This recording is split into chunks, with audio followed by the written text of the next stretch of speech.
आज एकादशी है और वैष्णवों की 3 निष्ठा होती हैं। बहुत ध्यान से सुनिएगा।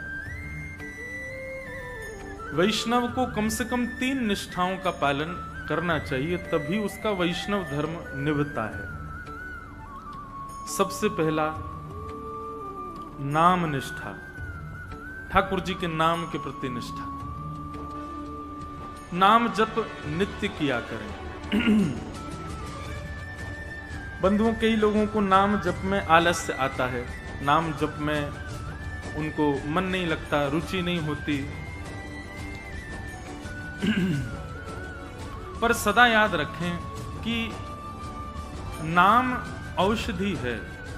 जो काम ठाकुर जी भी नहीं कर पाते वो नाम करता है। कोई पूछे कि ठाकुर जी कहां से प्रकट हुए, तो भगवान को प्रकट नाम ने ही किया है। ठाकुर जी नाम के बिना प्रकट नहीं होते। मैं कथाओं में कहा करता हूं, जिसने गाया उसी ने पाया ठाकुर जी को। जो गाता नहीं है ठाकुर जी को, वो पा नहीं सकता। आप लोग कहें कि हमको सेवा में बहुत सुख मिलता है, हमसे परिक्रमा लगवा लो, कथा सुनवा लो।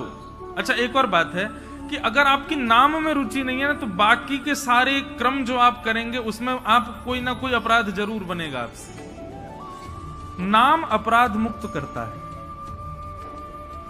क्योंकि बहुत बड़ी बात है कि जब आप ठाकुर जी का नाम गाते हैं ना, तो स्वयं श्री जी आकर के आपके सब अपराधों को क्षमा करने का पूर्ण प्रयास करती हैं। एवं श्री जी की कृपा से आपसे फिर अपराध नहीं बनता। सेवा का या जो भी अपराध के नियम हैं, वो सब अपराध नहीं बनते।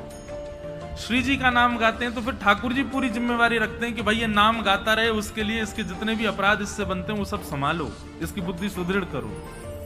नाम का बहुत महत्व है,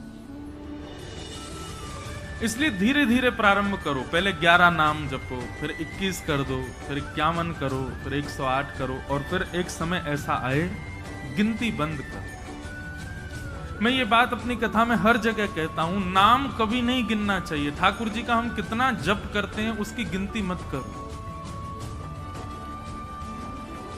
गिनती करनी है तो उनकी करो जिनकी वजह से इस संसार में पुनरपि जननम पुनरपि मरणम पुनरपि जननी जठरे शयनम, ये बार बार जन्म मृत्यु का जो बंधन हमारा बंधा रहता है, जिन पापों की वजह से, जिन हमारे दुष्कर्मों की वजह से, गिनती उनकी करो। मानव का स्वभाव है, वो दूषित कर्मों को छुपाता है, अच्छाइयों को प्रकट करता रहता है। उल्टा होना चाहिए। अपने द्वारा किए गए श्रेष्ठ कर्मों को छुपाइए। नाथ द्वार दर्शन करके आए तो तब तक चैन नहीं पड़ेगा जब तक आप 10 लोगों को बता नहीं दो हम नाथ द्वारा गए। वृंदावन गए, वृंदावन में जाकर के संतों को भोजन कराया तो तब तक चैन नहीं पड़ेगा जब तक पूरे व्हाट्सएप के ग्रुप उन सब में भेज नहीं दो। तो वृंदावन में हमने संत सेवा करी। कभी किसी का हृदय दुखा करके व्हाट्सएप पे मैसेज भेजते हो, बोल मैंने इतने लोगों का आज हृदय दुखाया। आज पत्नी को बहुत सुनाई मैंने, वो बेचारी रो रही है, ये किसी को बताते हैं हम? नहीं। मैंने पड़ोसी के साथ में दूषित कृत्य किया, उसके साथ गलत किया, उससे ईर्ष्या करी। इन सब का प्रकाश नहीं करते, इन सबको छुपा के रखते हैं। हम प्रकाश करते हैं अपनी योग्यताओं का, कभी नहीं। ये बात हम इसलिए कह रहे हैं, हमसे मिलने भी आते हैं लोग, अब भीड़ इतनी होती है तो 1 सेकंड में भी व्यक्ति को यह लगता है कि मैं बता दूं। आप मिलने आते हैं, आपसे ज्यादा उत्सुक मैं होता हूं आपसे मिलने के लिए, लेकिन एक क्षण के समय में भी आप जब ये बता देते हैं, महाराज जी मेरा इतना नाम जप रोज होता है, महाराज जी मैं इतनी घंटे सेवा रोज करता हूं, मुझे रात्रि स्वप्न में ठाकुर जी दिखते हैं। क्यों? एक बात सदैव याद रखिएगा, भक्ति यदि पूर्ण रूपेण आपके चित्त में आएगी तो आप प्रकाश करने से बचोगे, आप उसका प्रकाश नहीं करोगे, उसको गोपनीय रखोगे। और एक बात कहें, जब आप अपनी प्रेम लक्षणा भक्ति को गोपनीय रखते हैं तो आपके मुख की आकृति प्रकाश करती है, आपको बोलने की आवश्यकता नहीं है। हमारे वृंदावन के संतों को देखो, उनको बोलने की आवश्यकता नहीं, उनका मुखमंडल बता देता है कि कृष्ण प्रेम है चित्त में, इनके चित्त में भजन है, इनके चित्त में नाम विराजमान है।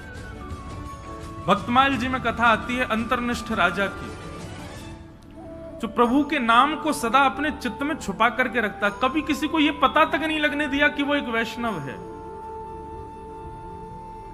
एक दिन रात्रि में सोते सोते उसके मुख से स्वप्न में ही निकल गया, सुसुप्ता अवस्था में निकल गया, हाँ राम। पत्नी ने सुन लिया। प्रातःकाल जब बेला हुई, पत्नी ने पूरा घर सजाया, ढोल नगाड़े डुमडुमियां बज रही हैं, मंगल बाजे बज रहे हैं। राजा उठ करके आश्चर्यचकित हो गया, इतने मंगल गान क्यों हो रहे हैं।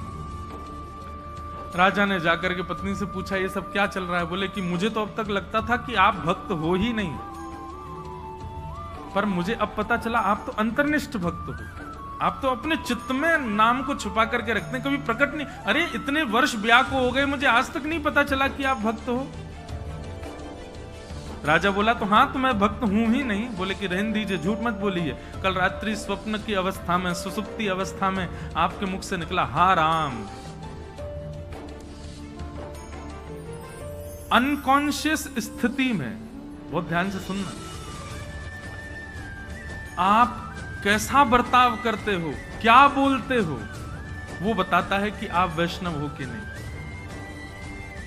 आपका बुद्धि विवेक सब बिल्कुल संयमित है और उस समय आप भक्ति भाव में रहो, ये सामान्य बात है। लेकिन कभी ऐसी स्थिति आ जाए जहां पर आपको ये भी नहीं पता कहां क्या करना है, कैसे करना है, क्या क्या मुझे होना चाहिए, ऐसे अनकॉन्शियस जब हो जाओ, तब आपके मुख से जो निकलता है उससे पता चलता है कि आप कौन है।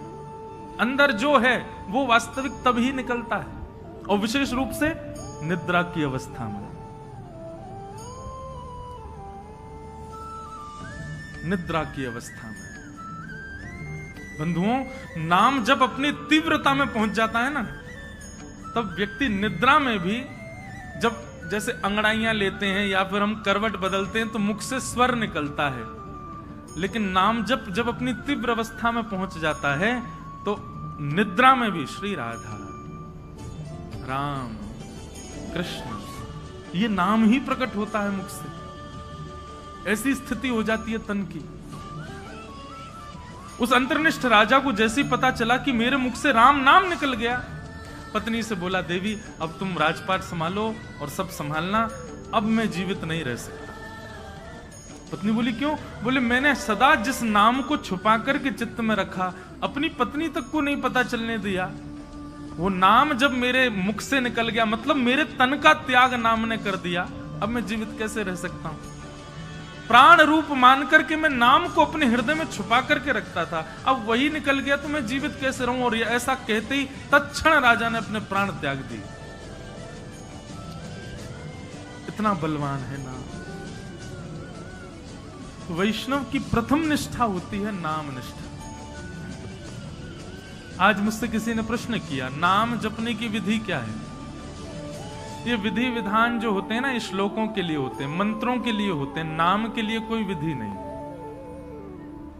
जपात सिद्धिर जपात सिद्धिर जपात सिद्धिर न संशय। उठते बैठते खाते पीते हंसते हर समय जपते रहो। नाम है ठाकुर जी का।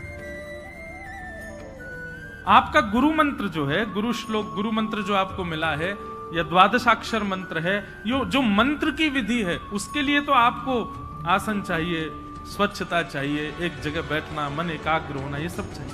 पर नाम तो आप हर समय जप सकते हो, हर समय, हर क्षण। तो वैष्णव की सबसे पहली निष्ठा है नाम निष्ठा। इसलिए नाम को प्रारंभ कीजिए। अच्छा, नाम के प्रति 2-3 बातें ध्यान रखिएगा।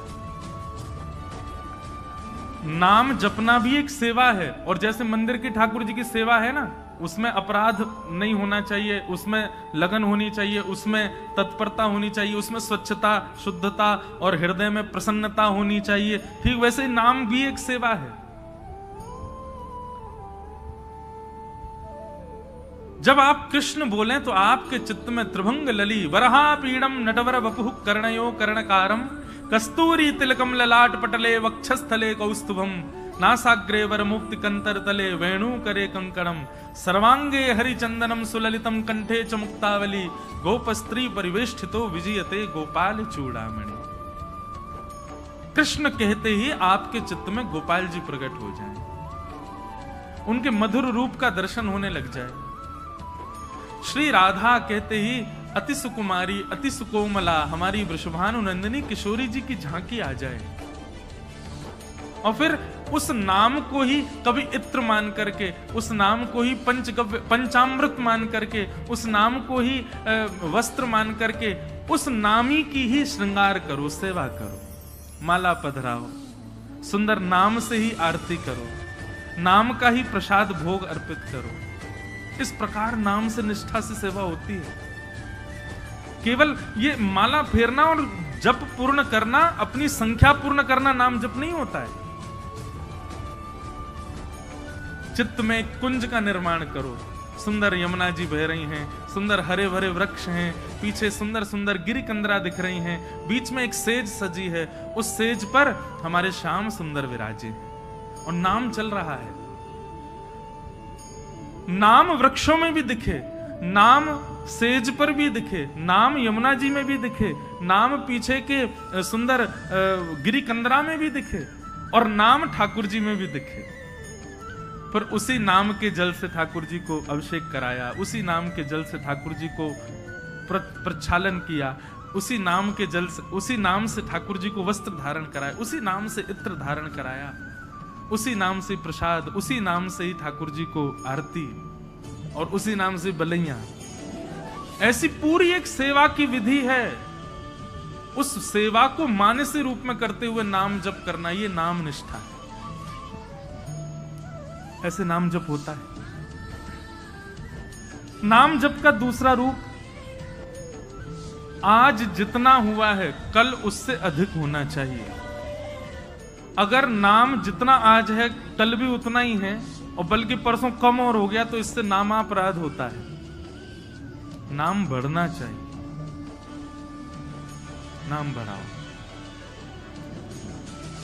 नाम के प्रति दूसरी भावना, कोई यदि आपसे पूछे कि आप क्या जपते हो, तो पहले परख लीजिए। यदि वो अधिकारी हो तो ही बताइए, नहीं तो उसके सामने प्रकाश करने की आवश्यकता नहीं है। अपने आप को ऐसा बता दो, नाम तो कुछ करते ही नहीं, महासंसारी हैं हम, तो पापी पामर जीव हैं। अपने आप को मत दिखाइए कि आप नाम जापक हैं। कोई यदि पूछे और लगे कि हाँ ये वैष्णव है, कोई गुरुजन पूछे, हम पूछ लें, हम तो वैसे हम भी संसारी हैं, हम पूछे तो मत बताओ। कोई संत पूछे, कोई महापुरुष पूछे, कोई वैष्णव पूछे, तो उनको उजागर करो। सबके सामने उजागर नहीं। यहाँ लोग बताते फिरते हैं कि हम कितना नाम जप कर रहे हैं, क्यों नहीं, ये नामापराध है। सबके सामने अपने नाम का प्रकाश मत करो। भाई, अगर किसी भाव से आपका प्रेम बढ़ रहा है, उस भाव को गोपनीय रखो ना, उसको प्रकाश करने की आवश्यकता क्या है।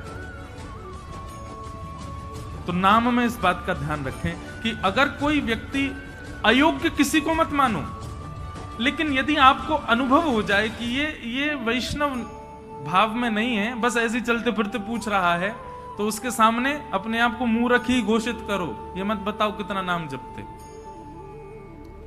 नहीं तो नामापराध होता है।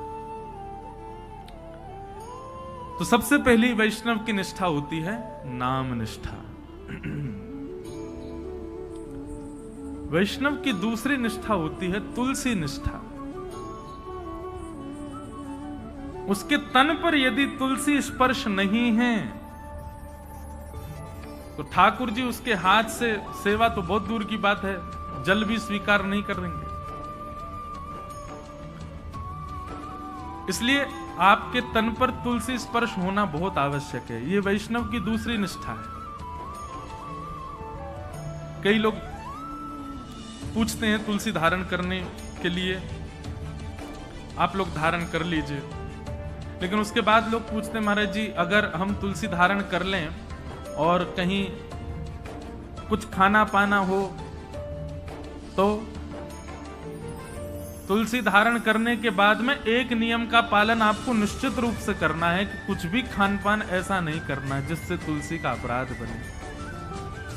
और यदि आपने कहीं गलती से तुलसी जी के धारण के पश्चात कुछ ऐसा खान पान किया है तो दूसरे दिन उन तुलसी जी को यमुना जी में पधराओ, आना पड़ेगा, भोपाल से वृंदावन ही आओ, तुलसी जी को पधराओ, क्षमा याचना करो, ब्राह्मण भोज कराओ, संतों के चरणों में प्रणाम करके क्षमा मांगो, फिर दूसरी तुलसी जी ठाकुर जी के चरणों में अर्पित करके फिर धारण करो, फिर ये वचनबद्ध हो जाना कि अब नहीं करेंगे। एक व्यक्ति मुझसे बोला, बोले महाराज जी जब खाते पीते हो उस समय उतार दें, खान पान करके फिर पहन लें। वाह, ऐसा नहीं करना है। मन में एक भाव आता है कि श्री तुलसी जी आपके कंठ में विराजमान होने के लिए अपने रूप का त्याग कर देती हैं।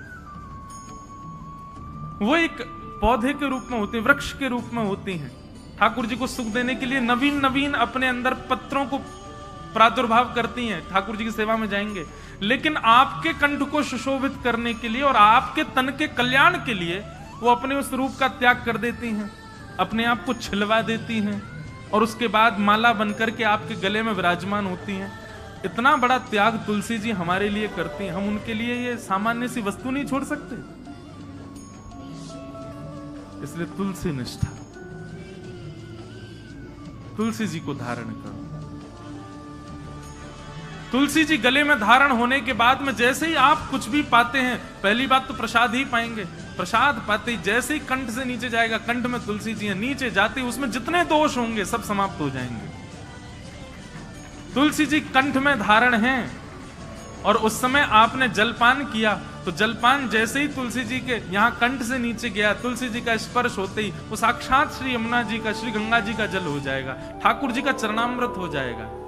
अरे कहां तक कहें, आप स्नान करेंगे और जैसे ही जल अपने सिर पर डालेंगे, आपके मुख पर आकर के जल जैसे ही तुलसी जी का स्पर्श करके सर्वांगीण अंग पर जाएगा, वह भी दिव्य किसी पवित्र नदी का रूप धारण करके, उनके जल का रूप धारण करके आपके तन को पवित्र कर देगा।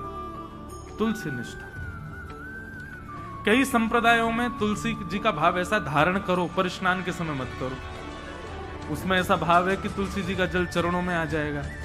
तो सब संप्रदायों के अलग अलग भाव हैं। कहीं पर ऐसा भाव है कि तुलसी जी का जल तन पे जाना चाहिए तभी पवित्र होंगे।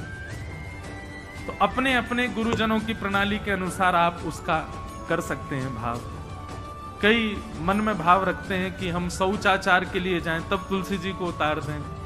आपके भाव के ऊपर निर्भर करता है, आपका भाव कैसा है, उस अनुसार आप उसका पालन कर सकते हैं। नहीं तो शास्त्र और संतों की आज्ञा तो 24 घंटे आपके कंठ में तुलसी होनी चाहिए। तो दूसरी निष्ठा क्या है? तुलसी निष्ठा। और तीसरी और सबसे विशिष्ट निष्ठा एकादशी निष्ठा। वैष्णव को एकादशी व्रत निश्चित करना चाहिए। एकादशी के दिन अन्न में पाप का निवास होता है और उसके कारण एकादशी के दिन, अब यहां पर भी एक बात आ जाती है, भाव की बात आती है। देखो, भाव प्राधान्य जब हो जाती है ना बात, तो फिर वहां पर नियम नहीं चल पाते। बहुत ध्यान से सुनिए सब लोग। अब हमारे राधा वल्लभी है और हमारे हरिदासी वृंदावन के, वहां पर अधिकतर एकादशी नहीं मानी जाती। क्यों? उनका भाव ऐसा है कि भाई ठाकुर जी का भोग है, कल हमने ठाकुर जी को भोग लगाया, वो अन्न था जिसको हमने भोग लगाया, प्रसाद बन गया। अब आज एकादशी है, हम उस प्रसाद में फिर ये कर रहे हैं कि नहीं आज एकादशी, आज तो हम उसको पा ही नहीं सकते।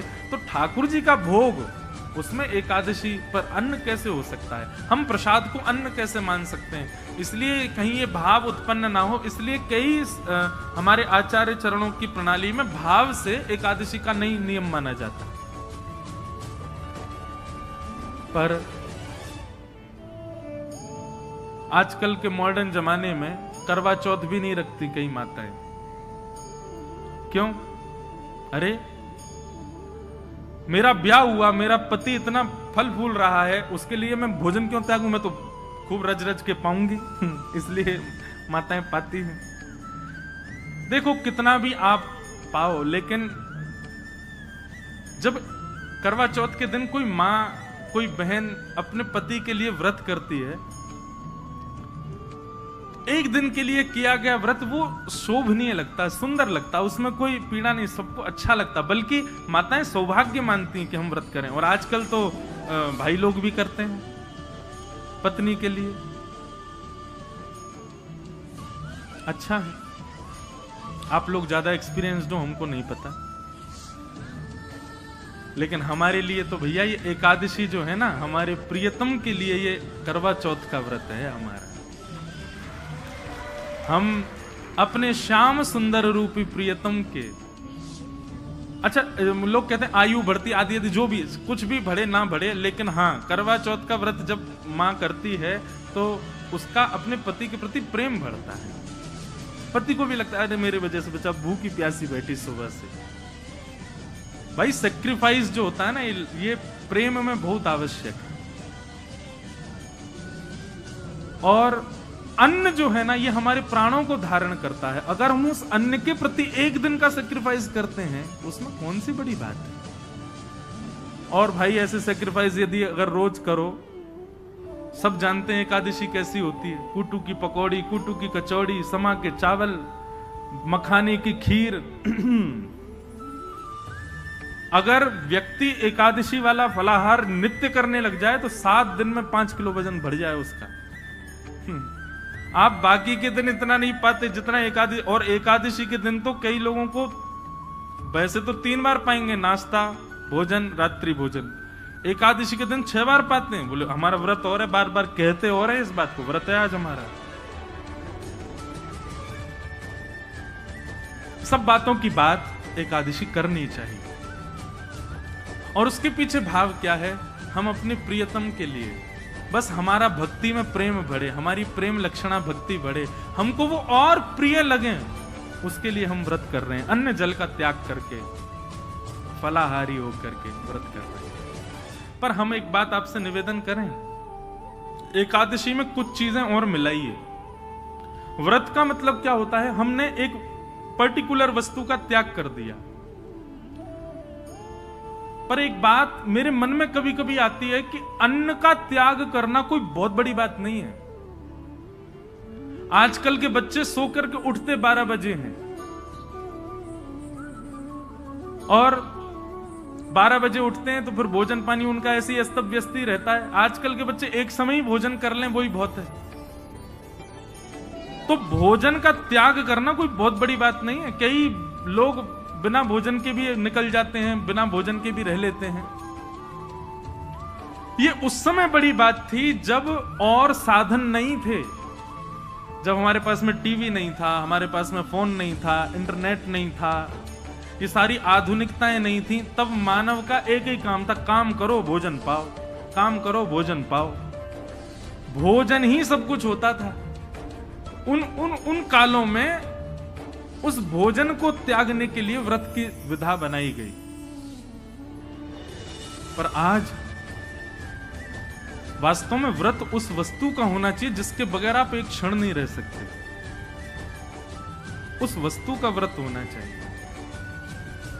तो कई बातें हैं। एकादशी में 2-3 चीजें जोड़िए। आप आज की तो निकल गई, अगली एकादशी आवे तो जैसे जो आपका अवगुण है, जैसे कई भाई लोगों को, कई लोगों के अंदर अवगुण आ जाता है। कुछ खान पान का अवगुण हो, स्वभाव व्यवहार का अवगुण हो। सब जानते हैं कि मेरे अंदर अवगुण क्या है। मुझे क्रोध बहुत आता है, मुझे इसके प्रति ईर्ष्या होती है, मुझे ऐसा लोभ होता है, मुझे इसके प्रति मोह है। ये जो आपकी दूषितताएं, उनका व्रत कीजिए।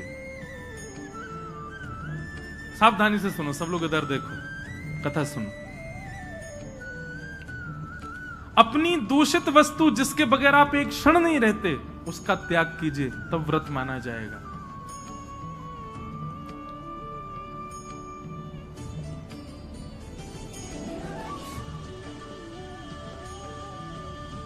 निकालिए, लिस्ट बनाइए, ऐसे कौन कौन सी वस्तुएं हैं जिनके बगैर आप एक क्षण नहीं रह पाते। संसारी वस्तु, उसका व्रत कीजिए, एक दिन व्रत कीजिए। अगली एकादशी पर नियम बनाओ। सबसे ज्यादा तो फोन ही है भैया, उसके बिना ही नहीं रह पाते हम। अगली एकादशी प्रयास करके देखो। हम अपने ऊपर इसलिए लागू नहीं कर सकते, हम तो सफर में रहते हैं, इधर उधर आना जाना लगा रहता है, तो कुछ ना कुछ काम रहते हैं, तो इसलिए हम वो तो नहीं करते। फिर एकादशियों पर इंद्रियों की एकादशी करो, जैसे नेत्रों की एकादशी। नेत्रों की एकादशी मतलब आज नेत्रों से केवल और केवल ठाकुर जी और ठाकुर जी के भक्तों का दर्शन करेंगे। ठाकुर जी का दर्शन और ठाकुर जी के भक्तों का दर्शन। तो एकादशी के दिन बस लगे हैं, अब नहीं जा सकते वृंदावन तो फोन पे ही दर्शन करो। राधा वल्लभ जी, राधा रमन जी, श्री वृंदावन बिहारी लाल जी, गोविंद देव जी, गोपीनाथ जी, द्वारिकाधीश जी, बद्रीनाथ जी, सुबह से लगे दर्शन करने में। और वैष्णवों का दर्शन करो, चुन करके निकाल के अपनी बाइक गाड़ी जाओ, संतों के यहाँ जाओ, वैष्णवों के यहाँ जाओ, जाकर के उनको प्रणाम करो। एकादशी ऐसे व्यतीत करो। नेत्रों की एकादशी, कानों की एकादशी। क्या आज इन कानों से केवल भगवत चर्चा सुनेंगे। सूर्योदय से लेकर के सूर्यास्त तक और कुछ करना ही नहीं है, कीर्तन और भजन, केवल भगवत चर्चा ही श्रवण करनी है। कानों की एकादशी। मुख की एकादशी दो प्रकार से हो सकती है, या तो मौन रहो या फिर केवल और केवल भगवान नाम ही कहो और कुछ बोलना ही नहीं है, केवल भगवान नाम। मुख की एकादशी। हाथों की एकादशी कैसे निकालो, सवेरे निकल जाओ 6 बजे महाराज, मंदिर जो हैं आपके क्षेत्र में सबकी सफाई करना, सब जगह जाकर के स्वच्छता करना, सबके ठाकुरों की सेवा करना, हाथों से सेवा। पैरों की एकादशी, प्रदक्षिणा करो, परिक्रमा, गैया की परिक्रमा, माता पिता की परिक्रमा, मंदिरों की परिक्रमा।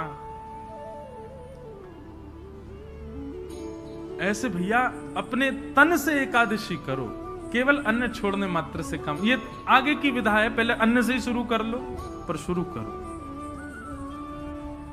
ये 3 निष्ठाओं का यदि आपने पालन कर लिया तो दावे से कह रहे हैं अंतिम श्वास से पूर्व ही ठाकुर जी का निश्चित दर्शन हो, निश्चित ठाकुर जी अनुग्रह करेंगे।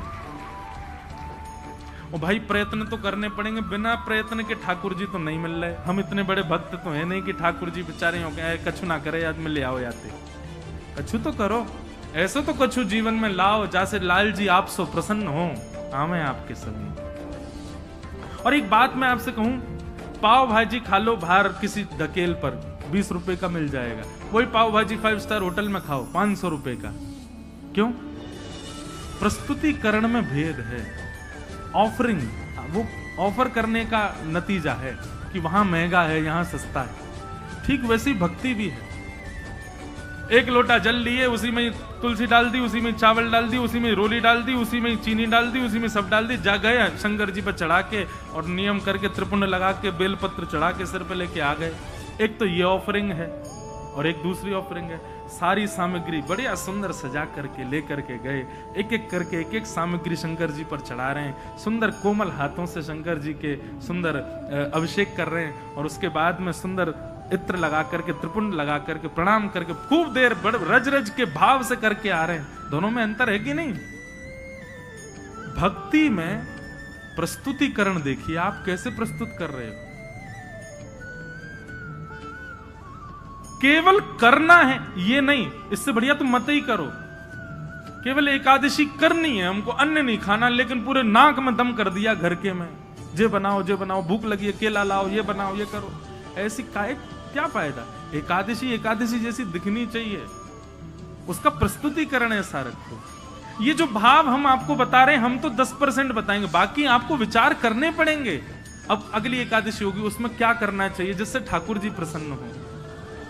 क्योंकि एकादशी के दिन ठाकुर जी दोनों नेत्र खोल करके सब पर दृष्टि डाल करके सबकी क्रियाएं चेक करते हैं। एक प्रकार से ये समझ लीजिए एकादशी अवसर है, 15 दिन में जो आपने किया उससे निवृत्त होने का अवसर है। इसका मतलब ये नहीं कि 14 दिन सब आपने किए, बोले एकादशी आई रही है सब बढ़िया कर लेंगे उस दिन। अवसर है, अवसर मिला, अब अगले दिन से प्रयास करें कि अब दूषित नहीं करना। बहुत सारे भाव है, मैं तो बोलते ही चला जाऊंगा। हमारे गुरुदेव एक बात कहते हैं कि भाव थोड़े कह करके और फिर आगे बढ़ो। मैंने कहा क्यों गुरुजी, पूरा प्रस्तुति करनी कर? बोले नहीं, कुछ गृह कार्य रहने दो ना, उनको भी सोचने दो, श्रोताओं को भी। तो अब आगे की चीज आप विचार करो। ये 3 निष्ठाएं हैं, इन तीनों निष्ठाओं में एक चीज का ध्यान रखना है, प्रस्तुति कर। नाम जप कितना कर रहे हैं ये जरूरी नहीं है, पर जितना कर रहे हैं, कैसे कर रहे हैं, ये आवश्यक है। तुलसी निष्ठा केवल गले में पहन करके डोल रहे हैं ये नहीं, तुलसी जी को धारण करके आप कितना मान सम्मान का ध्यान रख रहे हैं, कितने आचार विचार की शुद्धता कर रहे हैं, ये आवश्यक है। एकादशी कर रहे हैं, पर एकादशी के दिन आपका व्यवहार, आपका स्वभाव, आपकी क्रियाएं कैसी हैं, उसका ध्यान रखें। तो आज एकादशी है और आज हमारे वृंदावन के मुकुटमणि ठाकुर जी श्री राधा